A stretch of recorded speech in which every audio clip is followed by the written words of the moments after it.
नमस्कार, मैं हूं संजय शर्मा। आप देख रहे हैं 4 पीएम मध्य प्रदेश। अमित शाह की राजनीति बहुत ज़्यादा फंस गई है। क्या होगा, कुछ कहा नहीं जा सकता। दैनिक भास्कर के राजनीतिक संपादक केपी मलिक से मैंने विस्तार से बातचीत की है। आप सुनेंगे तो आपको अच्छा लगेगा। 4 पीएम न्यूज़ नेटवर्क में बहुत-बहुत स्वागत है। अभिनंदन आपका मलिक साहब, शुक्रिया आपका। बहुत बहुत धन्यवाद संजय जी। दिल्ली में आज बारिश हो रही है। सुबह वाह! सुबह भी ताजा बारिश खूब चल रही है यहाँ पे। और आप तो वाह! अपना ठंड में ऑस्ट्रेलिया में मजे ले ही रहे हैं। जैकेट आपकी शानदार हाँ, है ही। सिडनी सिडनी लेकिन में भी आज ताजा, सिडनी हाँ, में भी बूंदाबांदी और हो रही है आज। दिल्ली की राजनीति में भी लग रहा है कुछ बारिश हो रही है, ठंडक हो रही है। आज हम उम्मीद कर अरे रहे और हैं क्या कि और क्या लेंगे आप? क्या इतना एहसान कर दिया किरण रिज्जू ने, आप क्या जान लेंगे? वो कह रहे हैं कि भैया देखो आ जाएंगे अमित शाह जी। बता दे रहा हूँ, हल्ला गुल्ला नहीं होना चाहिए। जैसे डॉन होता है ना, कोई इलाके का डॉन आ रहा है भाई, तो आवाज ही नहीं निकलनी चाहिए। यार गजब है मलिक साहब, ये क्या संसदीय कार्य मंत्री हैं। खुद खड़े होके कभी कभी, संसदीय कार्य मंत्री की जिम्मेदारी होती है हाउस चलाना, विपक्ष की नहीं होती। भारतीय जनता पार्टी जब विपक्ष में थी तो मुझे अभी तक याद है, अरुण जेटली सुषमा स्वराज कहते थे भाई ये तो संसदीय कार्य मंत्री की, सत्ता पक्ष की जिम्मेदारी है हाउस चले। हमारा काम है विरोध करना, तो हम लोग तो विरोध करेंगे करेंगे। लेकिन सरकार को चाहिए कि हमारी ये जो जायज बातें हैं उनको शांत करे, समझे। अब ये कह रहे हैं कि भैया देखो अमित शाह बड़े एहसान के तले आ तो जाएंगे, लेकिन हल्ला उल्ला नहीं होना चाहिए टाइप का भाव थोड़ा सा ये है। तो ये अमित शाह संसद में आ जाएंगे, पार्लियामेंट में आ जाएंगे, तो ये क्या देश पे बहुत बड़ा एहसान है? मतलब ये इस मुल्क पे इतनी बड़ी, इतिहास के पन्नों में सोने के अक्षरों में लिखी जाने वाली बात है कि देश के गृह मंत्री आज संसद में आ जाएंगे। चाणक्य जी का जो 56 इंच का सीना था बॉस वाला, उनमें शिफ्ट हो गया था। वो सरदार वल्लभ भाई पटेल के लोग कहने लगे थे। एक आंदोलन में सबकी हवा निकल गई, मोदी से लेकर शाह से लेकर भागवत तक, सबके चेहरे सामने आ गए कि कौन कितने पानी में है। जो ये घमंड था ना कि लोग हमसे डरते हैं, हमारे खिलाफ बोल नहीं सकते, हम पत्रकारों को बंद कर देंगे, हम नेताओं को बंद कर देंगे, कोई बोलेगा नहीं, एक झटके से छात्र आंदोलन ने हवा खराब कर दी। क्या कहना है आपका, क्या मानना है आपका? भैया आपने बड़ी पार्लियामेंट देखी है, मुझसे ज़्यादा देखी है, वहाँ की रिपोर्टिंग करते हैं आप जाके। इस तरह कोई संसदीय कार्य मंत्री हुआ और इस तरह कोई गृह मंत्री हुआ कि 15-15 20-20 दिन तक वो हाउस में आए ना? ये डर क्या कहलाता है मलिक साहब? क्या रिश्ता कहलाता है ये डर का? संजय जी, आज 21वां दिन है और आज हम उम्मीद कर रहे हैं कि 11 बजे लौह पुरुष अमित शाह जी के दर्शन होंगे। हालांकि लौह पुरुष तो कहने को रह गए हैं, वो तो दूसरे वाले पुरुष हो गए हैं। जैसे वो भागे फिर रहे हैं और 21 दिन से हिम्मत नहीं कर पा रहे हैं सदन में जाने की। और तर्क देखिए उनके, मंत्री किस तरह का जवाब दे। अरे आते तो हैं, वो पार्लियामेंट में आते हैं, पार्लियामेंट में आते हैं, अपने कमरे में जाते हैं, लेकिन सदन में जाने की उनकी हिम्मत नहीं है। और उनके इसी इसमें भी उनके अंधभक्त कह रहे हैं आते तो हैं पार्लियामेंट, तो ये तो इनका ही है। मुझे लगता है संजय जी कि जिस प्रकार से पिछले 20 दिनों में, जिसको भारतीय जनता पार्टी का सबसे बड़ा संकट मोचक माना जाता था, जब जब मोदी जी फंसते थे, जब जब पार्टी फंसती थी, जब जब सरकार फंसती थी, जब जब आरएसएस फंसती थी, तो लोह पुरुष बचाते थे सदन में खड़े होके। अब वो लोह पुरुष ही फंस गए हैं।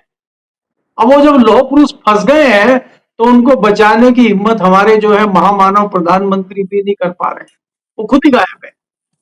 ये संसदीय इतिहास की बहुत बड़ी खबर है।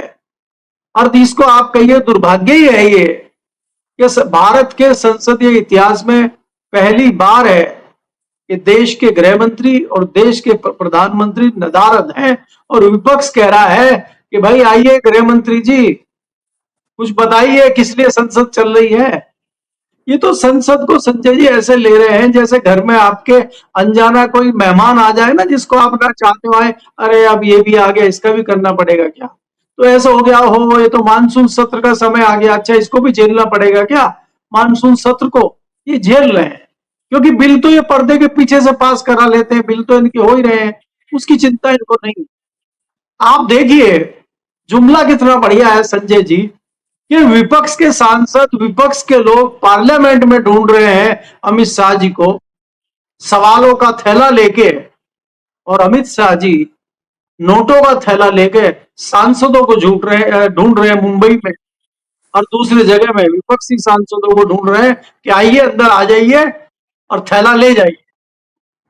इस तरह की चर्चाएं चल रही है क्योंकि इनका ध्यान वही है कि किस प्रकार से परिसीमन बिल लाया जाए, किस प्रकार से सरकार को बचाया जाए, किस प्रकार से हमारी जो है मजबूती सरकार में भी बनी रहे और पार्टी में भी बनी जाए। क्योंकि आप ये देख रहे हैं कि बीच बीच में अब बाकी लोगों को तो किनारे पे किया हुआ है, चाहे वसुंधरा राजे हो, चाहे शिवराज चौहान हो, चाहे बाकी हो, सबकी चूड़ी टाइट है। लेकिन एक छोटे वाले बाबा यूपी में घूम रहे हैं, उनकी भी बीच बीच में चूड़ी टाइट करनी पड़ती है कि कहीं ऐसा ना हो हम यहाँ दिल्ली लगे रहे और वहां खेला कुछ और हो जाए और बाबा तीसरी बार सोटे से लेके बैठ जाए कुर्सी पे और फिर वो दावा ठोक दे दिल्ली का। तो इनका निपटाना भी बहुत जरूरी है। तो उनको निपटाने के भी हथियार जो हैं, उनको भी उपग्रह को छोड़ दिया गया है। उन पे भी जो ग्रह ग्रह नक्षत्र हैं, सबकी चाल बढ़ा दी गई है। इसी बीच आपने देखा कि आनंदी बहन जो है गोरखपुर पहुंच गई है सैंपल भरने यूनिवर्सिटी में, कि खाना अच्छा नहीं मिल रहा है छात्रों को, बड़ी चिंता है उनको। और इधर दूसरे जो शिव प्रकाश शुक्ला जी हैं, जो गोरखपुर से आते हैं, जो अमित शाह जी के लगता था कि भाई अमित शाह जी ने उनको पैरोकार खड़ा किया है और वो योगी के खिलाफ कुछ कर पाएंगे, उनको पहले लाके दिल्ली में मंत्री बनाया, फाइनेंस का एमओएस बनाया, फिर उनको गवर्नर बना के तेलंगाना भेजा। उनको भी एक्टिव किया गया कि अपने अपने तरीके से टाइट करिए बाबा को। तो भारतीय जनता पार्टी के अंदर बहुत सारी चीजें चल रही हैं। लेकिन ये निश्चित तौर पर कह सकते हैं संजय जी के जो पिछले 12 साल में अमित शाह ने छवि बनाई थी और वो एक संकट मोचक के रूप में भारतीय जनता पार्टी और मोदी सरकार में उभरे थे, वो छवि धूमिल हो चुकी है। और अब उनको ये लग रहा है कि अगर वो सदन में आते हैं तो विपक्ष किस प्रकार से उनकी वोटिंग करेगा। तो इसीलिए किरण रिजिजू ने कहा है कि भाई उनको अपनी बात रख देना। ये कोई दबंगई जैसे कोई बहुत बड़े आ रहे हैं और उनको है चुप करके बैठना, वो वाला नहीं है। अरे भाई एक बार उनको अपनी बात रखने देना जरा, उसके बाद आप लोग हंगामा कर लेना जो करना है। मुझे लग रहा है इस रिक्वेस्ट के अंदाज में शायद किरण रिजिजू ने कहा होगा, क्योंकि दबंगई तो खत्म हो चुकी है संजय जी। अब दबंगई तो दूसरे के नेता की चल रही है, जो कभी टी शर्ट पहन के कंधे तक चढ़ा के, कभी कुर्ता पजामा पहन के वो पार्लियामेंट में चौड़ा होकर घूमता रहता है, कभी वो एंट्री गेट पे खड़ा हो जाता है, कभी पोस्टर वालों के साथ खड़ा हो जाता है, कभी हाउस में खड़ा हो जाता है। उसका नाम राहुल गांधी है। जो नया दबंग आया है विपक्ष का, उसका नाम राहुल गांधी है। और राहुल गांधी ने 56 इंच को सिकुड़ के 24 इंच बना दिया है और लौह पुरुष को घटा के पोह पुरुष बना दिया। जी। ये बात तो सही कह रहे हैं। राहुल गांधी का ये अवतार जो है ना, मैं तो ये देखता हूँ कि यहाँ केपी मलिक साहब बहुत सारी चीज़ें जीवन सिखा देता है, जीवन का दर्शन सिखा देता है। ये और मैं, लोग कहेंगे कि आप बहुत तारीफ कर रहे हो, मैं राहुल गांधी के संग करीब 1 डेढ़ घंटा रहा था और मैंने उस आदमी के चेहरे पे देखा, वाकई में कुछ चेहरे पे जो ओज होते हैं ना, तेज होते हैं, वो उस आदमी के साथ थे।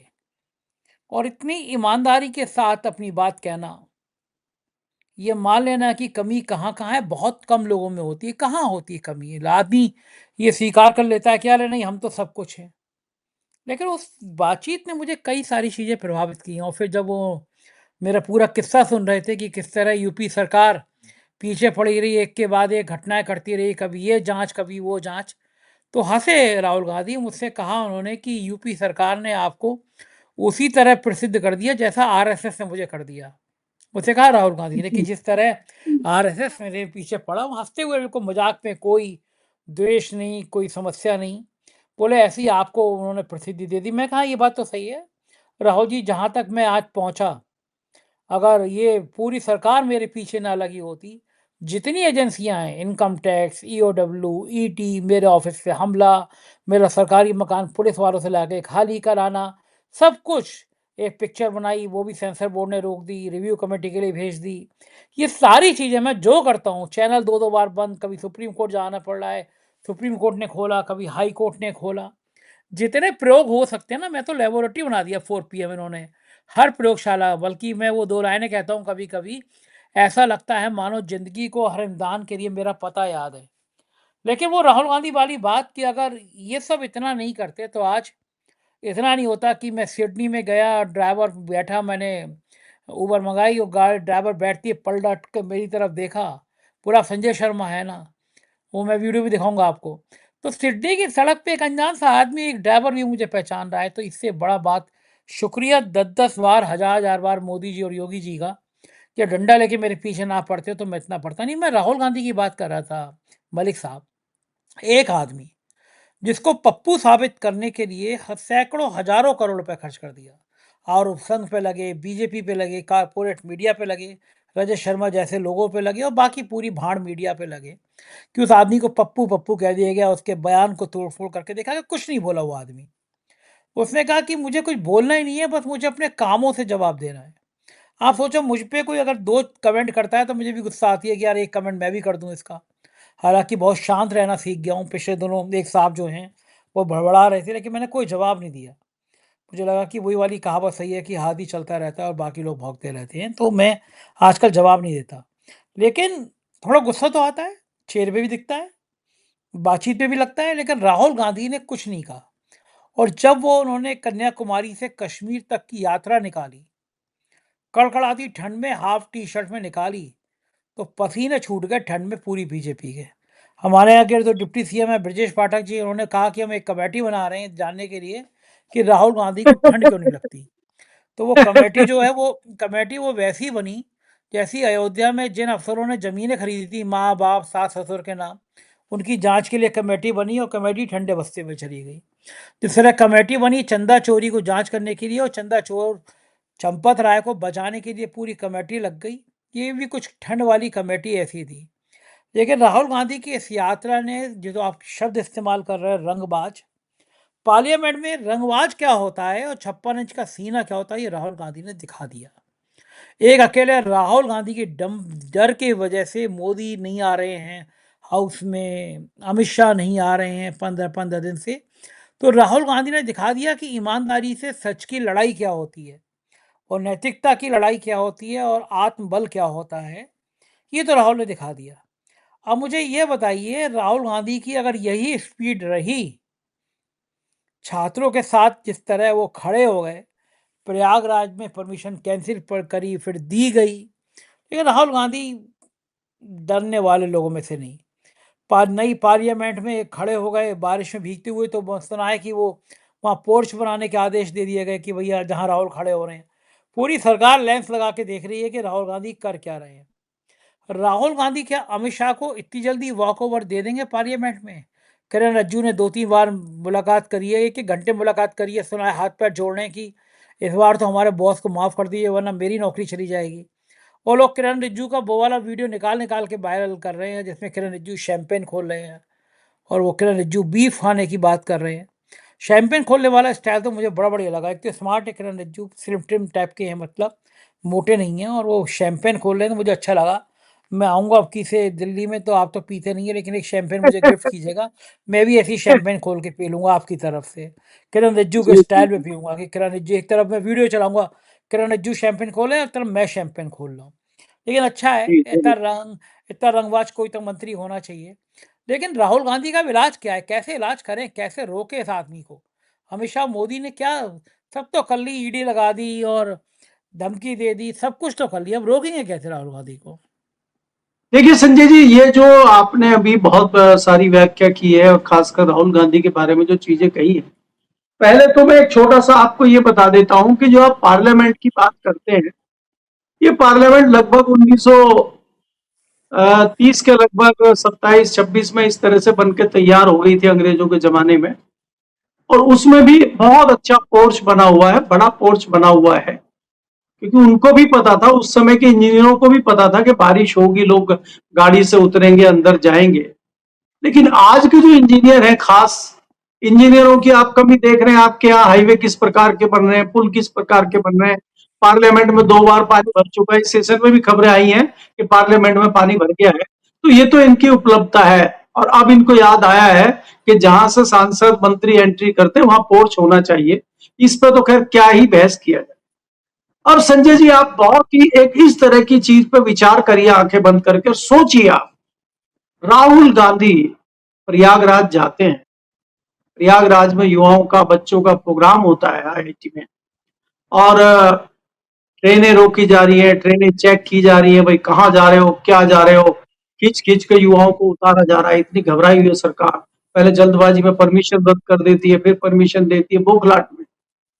संजय जी, जब राहुल गांधी गए होंगे प्रयागराज में और आनंद भवन को देख रहे होंगे, तो क्या उनके मन में विचार आ रहा होगा?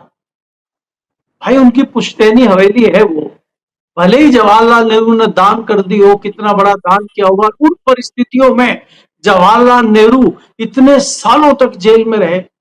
वो तो राजकुमार की तरह रहते, अगर चाहते तो उनको क्या जरूरत है? आज है नहीं कई सारे राजकुमार भारत में, जब देश में कुछ इस तरह की विपत्ति आती है तो वो मजे लेते, शैंपेन खोलते हैं, वो तो नहीं जाते कहीं लड़ने। कितने कितने राजकुमार गए हैं जंतर मंतर पर लाठी खाने, संजय जी। तो उन परिस्थितियों में राहुल गांधी क्या सोचते होंगे, फिर बाद में इंदिरा गांधी के बारे में क्या सोचते होंगे, और उसके बाद के अगर आप सफर को याद करें कि इंदिरा गांधी की हत्या राहुल गांधी ने करीब से देखी है, और आपको अगर वो विजुअल आज भी याद हो, किस प्रकार से छोटा सा नन्ना मुन्ना बच्चा रुमाल से उनका मुंह साफ करते हुए वो विजुअल चलता है, कितना भावुकता भरा वो विजुअल है। और उसके बाद फिर जो है राजीव गांधी की हत्या होती है। तो इस व्यक्ति ने कम उम्र में क्या क्या देख लिया, और इसके उलट जब वो दोषी पकड़े जाते हैं राजीव गांधी की हत्या के, तो ये परिवार क्या कहता है कि हमारी तरफ से इनको माफ कर दीजिए। उस राहुल गांधी का मुकाबला कर सकते हैं? मैं कोई कांग्रेस का बहुत बड़ा प्रशंसक नहीं हूं, कांग्रेस में भी इस तरह की चीजें हैं, इस तरह के नेता हैं जो गलत करते हैं, लेकिन निजी तौर पर मैं राहुल गांधी की बात कर रहा हूं। वो प्रधानमंत्री बनेंगे या कोई किस मंत्री बनेंगे या देश के प्रशासक बनेंगे, कैसे चलाएंगे मुझे नहीं पता, बहुत अच्छे साबित होंगे नहीं हो। राहुल गांधी अगर कल को प्रधानमंत्री बनते हैं, वो बहुत बढ़िया प्रधानमंत्री साबित होंगे, पता नहीं मुझे। लेकिन निजी तौर पर अगर आप उस व्यक्ति को देखें, वो अगर उसके साथ लगातार, जब वो संगीनों के साय में पैदा हुआ है, संगीनों के साय में पला बढ़ा है, जब भी कुछ हुआ है, जब इंदिरा गांधी की हत्या होती है उसको खबर नहीं दी जाती, और उसकी जो सिक्योरिटी थी 4 गुना सिक्योरिटी हो जाती है, और स्कूल से उसको घर लेके आती है। जब राजीव गांधी की हत्या हो जाती है उसको बताया नहीं जाता, उसको सिक्योरिटी घर लाती है, फिर बताया जाता है। वो मूतने भी जाता है, ये वर्ड यूज नहीं करना चाहिए, 4 बंदूकची उसके साथ जाते हैं, बाहर खड़े हो जाते हैं, वो बाथरूम में जाते हैं। ऐसे व्यक्ति से इस तरह की चीजें देखना कि वो सदन में किस तरह से यात्रा कितनी लंबी कर रहा है, वो वहां उसको डर नहीं है संगीनों का। जब उसकी दादी को निपटा दिया गया प्रधानमंत्री रहते हुए, जब उसके बाप को निपटा दिया गया, इतना बड़ा जो है समर्थन लेने के लिए लोगों का, इतना बढ़िया प्रधानमंत्री होने के बावजूद, क्या उन दुश्मनों के लिए राहुल गांधी बड़ी मुश्किल चीज है?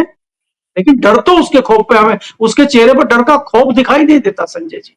तो मैं ये निजी निजी बात कर रहा हूं राहुल गांधी के विषय में।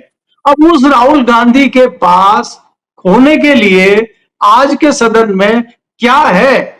ऐसा क्या चीज है राहुल गांधी के पास जिसको उसके खोने का डर है? अमित शाह जी आएंगे और वो डर जाए अमित शाह से? क्यों डर जाए भाई, क्यों डर जाए? और किरण रिजिजू अगर गिड़गिड़ा रहे हैं तो गिड़गिड़ाते रहे, राहुल गांधी की जो अपनी रणनीति होगी वो तो वही करेंगे।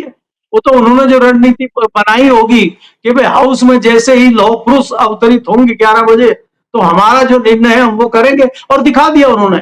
छोटी सी एक झलकी दी है जो अपने सांसदों को भी नहीं बताया संजय जी। प्रधानमंत्री के घर के सामने जाके बैठना, अपने सांसदों को भी खबर ना होना, और उनको कहना मेरे पीछे आओ, कहां जा रहा हूं मुझे नहीं पता, चलो, और पहुंच गए वहां। तो इसी तरीके से अब राहुल गांधी क्या करेंगे? वो जो खबरें बाहर आती थी, हम और आप चर्चा करते थे, दूसरा मीडिया चर्चा करता था कि विभीषण छुपे हुए हैं राहुल गांधी की टीम में। अब वो विभीषणों को भी नहीं पता, जब विभीषण को कुछ पता ही नहीं, वो क्या बताएगा? तो इसलिए मैं कह रहा हूं कि राहुल गांधी अभी इस स्थिति में पहुंच चुके हैं कि वो सब चीजें देख चुके हैं, और देश भी देख चुका है संजय जी। जो भारतीय जनता पार्टी के पक्षधर थे, अंधभक्त थे, वो भी अवश्य समझ चुके हैं। पिछले दिनों कई सारी चीजें ऐसी हुई, जैसे आप परसेप्शन बना देते हैं राहुल गांधी को, आपने पप्पू का परसेप्शन बनाया, बहुत अच्छा आपने आईटी मीडिया का यूज किया। आपने किसानों को आंदोलन जीवी बना दिया, उनको क्या ना जाने क्या क्या देशद्रोही तक आपने किसानों को बना दिया। उस किसान को जो खुद भूखा रह के आपके लिए अन्न उगाता है, वो भी देश ने सहन कर लिया। लेकिन आप तो मंदिर में ही चोरी कर रहे हैं, आप तो सड़कों में ही चोरी कर रहे हैं, आप तो देश के विकास पुरुष बन के आए थे, आप तो उसी में चोरी कर रहे हैं। आप तो कह रहे थे हम पेट्रोल 35 रुपए देंगे, यहां तो 170 रुपए बिक रहा है और लोगों को पता भी नहीं है। हम तो कह रहे हैं एथेनॉल का बेच रहे हैं 100 रुपए लीटर। अरे भाई ये तो बेकार है, असली वाला तो 170 रुपए 165 रुपए है। तो अब जनता को समझ में आ गया है कि परिस्थितियां क्या है, इसलिए ये उस चीज से डरे हुए हैं। और इसीलिए जो जितनी चीजें दिखाई दे रही हैं, अब आप देखिए एकाएक मोहन भागवत जी को आकाशवाणी हुई कि वो थोड़ा जरा छात्रों से और उनसे मिल लीजिए, बात कर लीजिए, और मोहन भागवत जी पहुंच गए छात्रों से बात करने के लिए। प्रधानमंत्री जी छात्रों से बात जंतर मंतर पे नहीं कर रहे हैं, प्रधानमंत्री जी जवाब नहीं दे रहे सदन में, लेकिन दिल्ली जो भारत की जानी मानी आईआईटी है, वो दिल्ली आईआईटी पहुंच जाते हैं। अच्छा, आपको लगता है कि कुछ आईआईटी में ज्ञान देने के लिए हमारे आदरणीय प्रधानमंत्री जी के पास है?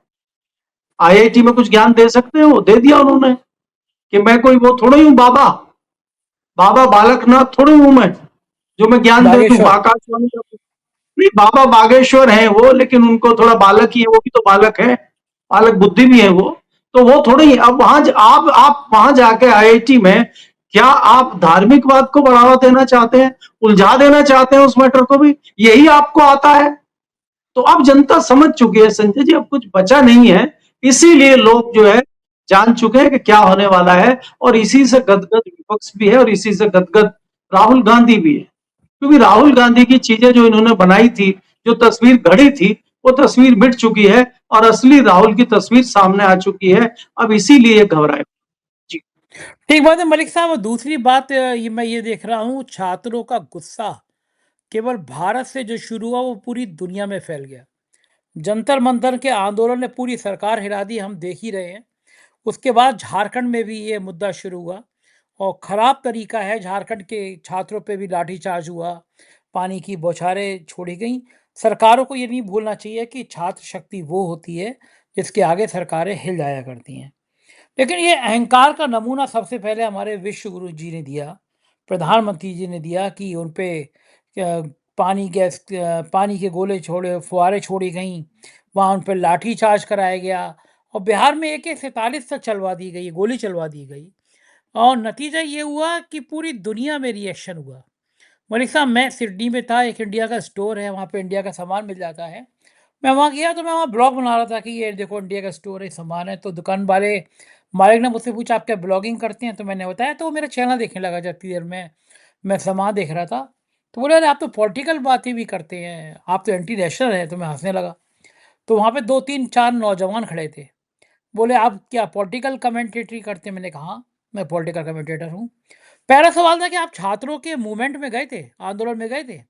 मैं कहा हाँ, मेरी टीम गई थी, 2-2 लोग गए, क्षितिज है हमारा रिपोर्टर, शाहीन है, उन सबने बहुत बढ़िया कवर किया, लगातार हम लोगों ने चलाया उसको। तो उन्होंने यूँ किया, बोले बड़ा घमंड है। मैं चौंका, मैंने कहा आप लोग सिडनी में भी बैठ के आप ये सब बातें कर रहे हैं? तो बोला कि हम लोग की मीटिंग्स हुई और क्यों नहीं होगा, पेपर लीक हो रहा है तो ये तो खराब बात है, पूरे इंडिया की नाक कट रही है और हर जगह हर मुल्क में इसका विरोध हो रहा है। मैं 2 मिनट को जरा उसके मन की बात है, बहुत सीधा सा लड़का था, लेकिन सुनिए वो क्या कह रहा है। ब्लॉग बना रहा था तो जो काउंटर पे खड़े हुए थे भैया, उन्होंने पूछा कि आप चैनल, तो उन्होंने देखा तो बोले अरे आप तो एंटी नेशनल, हंसते हंसते बोले। तो मैं उनको बताने लगा तब तक कि भैया ये इंडिया के हैं, स्टूडेंट हैं। इन्होंने मुझसे एक सवाल पूछा कि आप इंडिया में आपने स्टूडेंट कवर जो मूवमेंट हुआ कवर किया? मैंने कहा हाँ, मेरी टीम के 2-2 3-3 लोग गए हुए थे। तो बहुत खुश हुए। नाम क्या भैया आपका? आशिफ। अच्छा, यहाँ क्या पढ़ाई कर रहे हैं आप ऑस्ट्रेलिया में, सिडनी में? Neuro science. अच्छा, कर चुके, कंप्लीट कर चुके अब आप? हाँ। ओके। तो आपने मुझसे जो प्रोटेस्ट की बात की, तो अगर आप इंडिया में होते तो उस पार्टिसिपेट में करने जाते हैं आप? हाँ ज़रूर।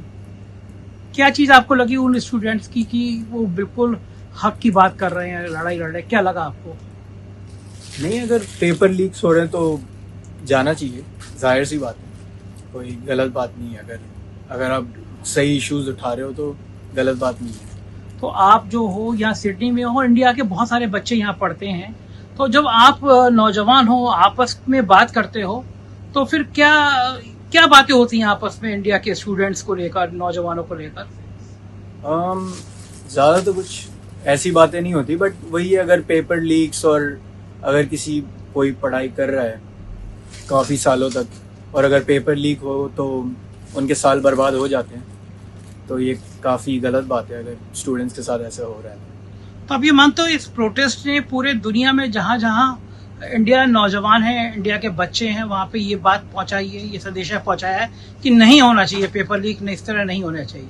हाँ, सही बात है। अगर अवेयरनेस फैल रही है कि पेपर लीक्स नहीं होने चाहिए तो सही बात है ऑब्वियसली। सिडनी में ये नौजवान मिले और जब चैनल की ऐसी बात हो रही थी काउंटर पे, तो इन्होंने पूछा कि आप ब्लॉगिंग चैनल, मैंने बताया इनको, तो उन्होंने पहला सवाल मुझसे यही किया कि जब इंडिया में स्टूडेंट मूवमेंट हो रहा था तो आप लोग गए? मैंने बताया कि 4 PM की टीम गई थी पूरी, वहाँ पे हम लोगों ने कवर किया, बहुत खुश हुए और आप देख रहे हैं मैंने उनसे बातचीत की है। तो ये पूरी दुनिया में संदेशा है और भारत सरकार को समझना चाहिए, केवल भारत नहीं, दुनिया में जहाँ जहाँ स्टूडेंट्स हैं, जहाँ जहाँ पढ़ाई कर रहे हैं, उनको ये दुख है कि इंडिया में इस तरह पेपर लीक हो रहे हैं। और ये सरकार के लिए बड़ी कलंक की बात है कि पूरी दुनिया भर के ये संदेश जा रहे हैं कि भारत में पेपर लीक हो रहे हैं। सरकार को सख्त से सख्त कानून बनाना चाहिए जिससे इस तरह के नौजवानों को भरोसा हो कि भारत में ईमानदारी की तरीके से परीक्षाएं होंगी, पेपर होंगे। थैंक यू भाई, दोस्त, बहुत अच्छा लगा मुझे सिडनी में मिले तुम, और मुझे बड़ा अच्छा लगा हम लोग यहाँ पे बात करें। शुक्रिया। तो मलिक साहब, देखा आपने, वो कह रहा है कि गलत बात है कि पेपर लीक हुआ और नहीं होना चाहिए। मुझे अलग से, मैं एक स्टोर में के बाद में मैं एक जगह लंच करने गया, वो भी इंडियन होटल था, वहाँ पे कुछ स्टूडेंट्स आए हुए थे, मैं उनसे बात कर रहा था।